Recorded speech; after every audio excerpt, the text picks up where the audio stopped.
Welcome back to day 36 of our Lenten Bible study on the Gospel of Mark. We are in Mark chapter 15, and we've seen till now that Jesus is betrayed. He's arrested by the Sanhedrin, he's condemned by the Sanhedrin, he's brought to Pilate, and Pilate condemns him.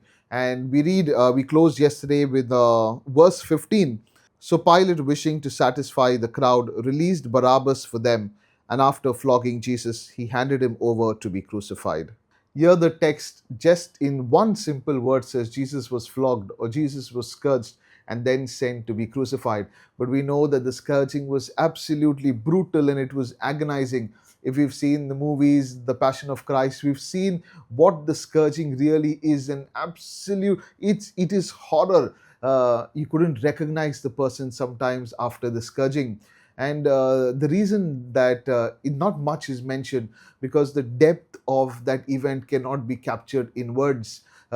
Sin is invisible. We cannot see sin with the naked eye. But you really want to see the effects of sin, look at the broken body of Jesus. That is the effect of sin on our souls. And Jesus is scourged. He is scourged because he takes our brokenness onto him. And taking our brokenness onto him, he will now be sent for his crucifixion. But before his crucifixion, the soldiers will mock him. Now, this is Markan irony. They are trying to mock him, but what is actually happening is an enthronement scene. Christ is, in a sense, being enthroned. And we will see as we read. Okay, let's go. Mark chapter 15, verse 16.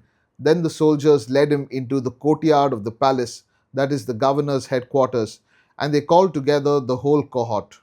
Now that Jesus has been scourged, they will move him to the governor's headquarters. And this is not for his crucifixion, but to make a mockery out of him. One cohort would be 500 to 600 soldiers. And so now the whole cohort will gather, likely about 500 to 600 soldiers. Now, this is not random, it is an organized communal humiliation of Jesus. They intend to make a mockery out of him. So, the first thing that they will do is they will give him a purple robe. Okay, verse 17. And then they clothed him with a purple cloak, and after twisting some thorns into a crown, they put it on him.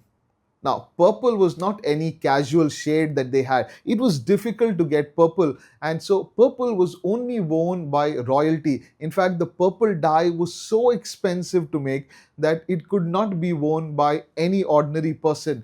And therefore, this purple dye used on the purple cloth would be very, very expensive and was worn only and only by royalty. The only other people who would have it would be the elites, the wealthy businessmen.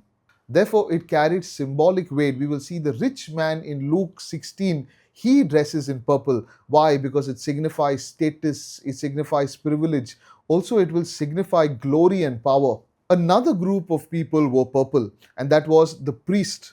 In Exodus 28, we see that purple was also used in priestly vestments, and therefore we can see this tie up between royalty and the priestly nature. And now Jesus, he is both the high priest. Jesus is also the king, and therefore, when they are draping him in purple, though they intend to mock Jesus, however, we see the great irony come forth. They are mocking Jesus, but the truth also is that he is priest and that he is king. This mocking was done very often by the soldiers. The scholar Joachim Jeremias will say that these soldiers would generally take someone who was caught and who was supposed to be crucified because he claimed to be king. And so they would take him, place him there in the governor's palace, 500 to 600 soldiers there. They would mock him, they would beat him, they would they would humiliate the person, even strip him, and we'll see that they will do that even to Jesus. And so this was something common that would happen. This is a classic Markan reversal. What looks like humiliation is actually revelation. They have missed his identity as true king, but by divine providence, they have also judged him rightly as true king. We continue reading verse 17. And after twisting some thorns into a crown, they put it on him. Before the fall of Adam and Eve, The ground gave fruit very easily. But once they sinned, even the earth became uncooperative. And so even the plants would have now thorns on them. And so the thorns were a sign of a curse, because it made life difficult. It made work difficult. In whatever small things, whatever agriculture they would do, they would touch it and it would wound them. And we see this now is turned and placed upon Jesus. Thorns now here represent a greater or a deeper reality. It shows that life is now marked with frustration. Even after such hard labor, we do not see its fruits. And Christ will take all of that upon himself. He will take all of creation, all of wounded creation upon himself. Origin says that the crown of thorns represents our minds.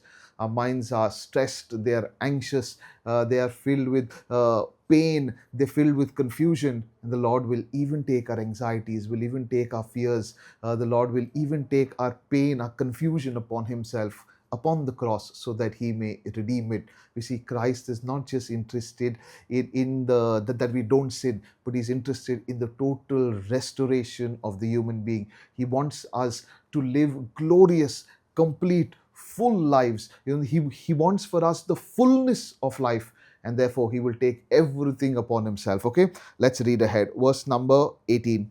And they began saluting him, "Hail, King of the Jews." Once again, we'll see here the Markan reversal.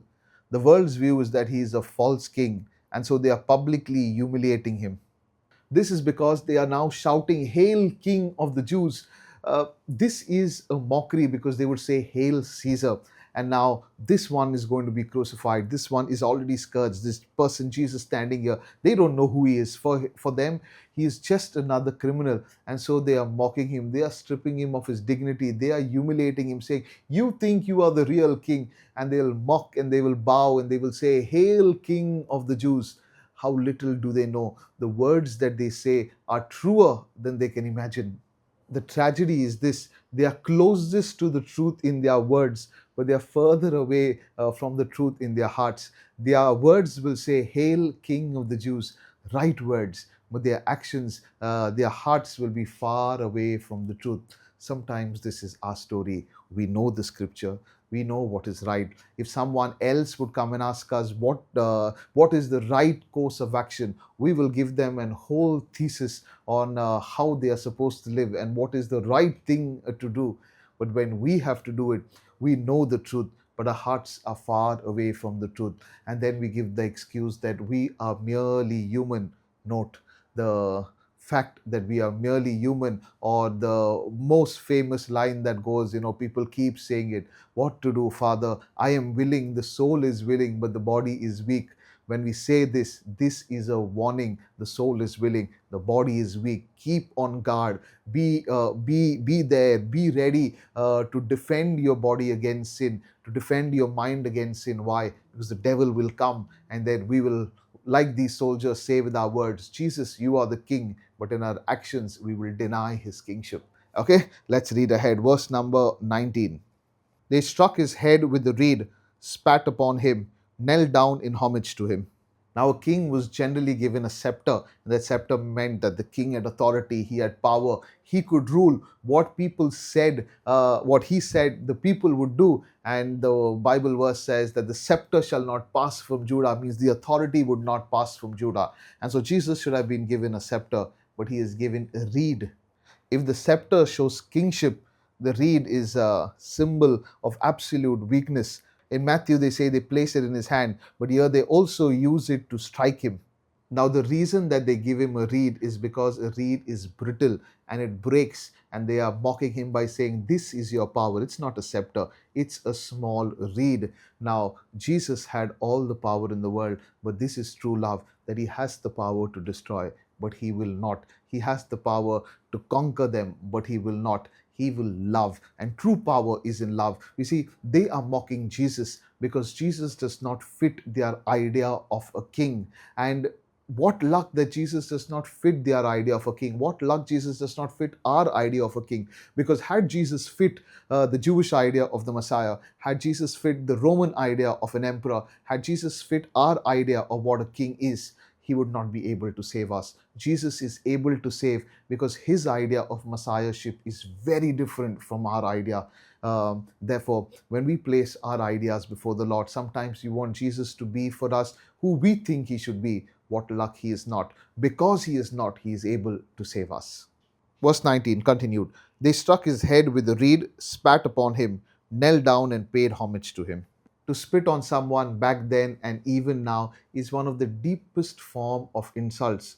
We see this even in the book of Numbers. Spitting signified public shame. It also expressed rejection and disgrace. And so if someone spit upon you, they are saying, you are beneath my dignity, you are rejected. This is not cruelty, it is total humiliation. And then they will strike him on the head, and his head is already having those crown of thorns. They want to degrade him further, they want to hurt him further before they will put him on the cross and humiliate him and kill him. Now, this is what the text is trying to show us, the love of Jesus. We see very often the greater pain is not physical pain, it is the pain of being made to feel worthless, of being made to feel that nobody cares about you, that you are not loved. And Jesus will now enter even into this deep pain. Jesus will enter into this deep agony, and he will take this agony, he will take this brokenness that we have, not just our physical pain, but even the total human brokenness, the brokenness of the world, and he will now take it to the cross so that he can redeem and so that he can resurrect it. Okay, last verse, verse number 20. After mocking him, they stripped him of the purple cloak and put his own clothes on him.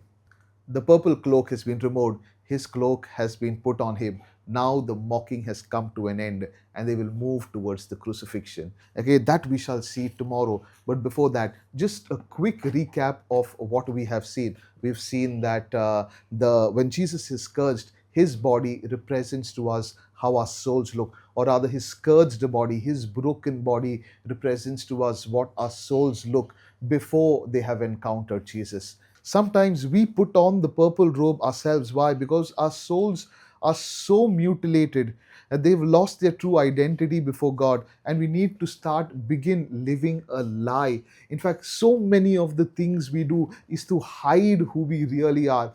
Just look at the photographs. We are clicking photographs. We want to hide how thin we are or how fat we are. We want to make ourselves look better than who we are. And so this living a lie has become a lifestyle. We always want to be something we are not. Why? Because we feel that we are not loved, we are not cared for. That results now in a disordered mind. The crown of thorns will show us that our minds are restless, they are confused, they are torn between pride and fear, they are filled with such turmoil, they are filled with anxiety. The brokenness of the mind is one of the worst things that can happen to us, because it leads us to a life of confusion. We don't know where to go, we don't know who to speak to, and there is such tremendous anxiety because we've done everything that we can and have yet not received peace. Then we have the reed. These are our disordered desires. We are seeking love in pleasure and power and glory. And the more we seek and the more we get, the emptier and the emptier we feel. We keep receiving things, we keep getting things, but the more we grasp, the more we hold on to, the more emptier we feel. And this takes us back to what St. Augustine says: our hearts are made only for you, Lord, and they will never find rest until they find their rest in you. And so we can get the whole world and yet find that our hearts are so hollow. You know, the hearts look like a black hole. You can put everything in it, and it will still feel empty, because it has a God sized hole, and that hole can only be filled, that emptiness can only be filled by the Lord. And finally, we have this lost dignity when everything falls apart in our lives. The final collapse is of a human being who looks at himself or looks at herself and feels that they are worthless and they are not loved. So many of us are in this position where we feel we don't have identity. We feel this great burden of loneliness. We feel this tremendous emptiness. We feel like our minds are so confused, they are so anxious, they are so stressed, they are filled with so much shame. And even Christ knew this. Christ knew that this is the human broken condition, and he came. He takes upon everything. He takes upon everything on himself. He takes upon the scourging. He takes upon the robe. He takes upon the crown of thorns. Yes, though symbolically, but he takes it upon himself so that he may take it to the cross. and with him there will be a resurrection. Tomorrow we will see how Jesus will go to the cross and he will accept on the cross the will of the Father. Now, this is a person, Jesus is that person who has the authority to just close all of this, pack up, and go home. But he will not go home. If you feel that in your life you are struggling and you just want to pack up and go home, don't want to do it anymore, this message is for you.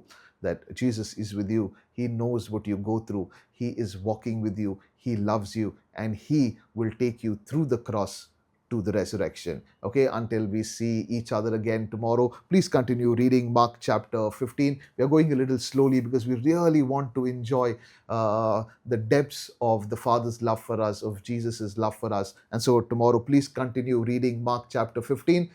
We are praying for each other. I'm so sure I'm praying for you. Please continue to pray for me and my team. God bless you and have a lovely week.